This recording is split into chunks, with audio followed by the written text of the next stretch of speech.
దేశంలో జరుగుతున్న మొత్తం డిజిటల్ చెల్లింపుల్లో 85% యూపీఐ ద్వారానే నిర్వహించబడుతున్నట్లు అంతర్జాతీయ ద్రవ్యనిధి సంస్థ వెల్లడించింది.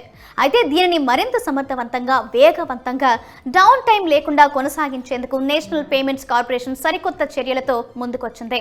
ఆగస్టు 1 నుంచి యూపీఐ చెల్లింపుదారుల విషయంలో కీలక మార్పులు రాబోతున్నాయి. బ్యాంకులు, మర్చెంట్ సంస్థలు, వినియోగదారులకు సంబంధించిన కొత్త రూల్స్ ప్రవేశపెడుతోంది. దీని ద్వారా యూపీఐ యూజర్లు రోజులో గరిష్టంగా 50 సార్లు మాత్రమే తమ అకౌంట్ బ్యాలెన్స్ చెక్ చేసుకునేందుకు వీలుంటుంది.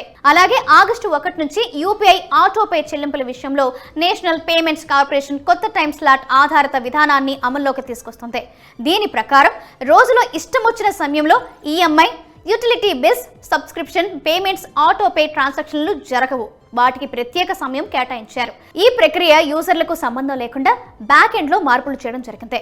దీని ద్వారా రోజు మొత్తంలో ప్రధానంగా పీక్ సమయాల్లో అంతరాయాలను నివారించవచ్చని పేమెంట్ కార్పొరేషన్ వెల్లడించింది. ఇది యూపీఐ చెల్లింపు వ్యవస్థలపై రద్దీని తగ్గించి పేమెంట్ ఫెయిల్యూర్లను నివారిస్తుంది.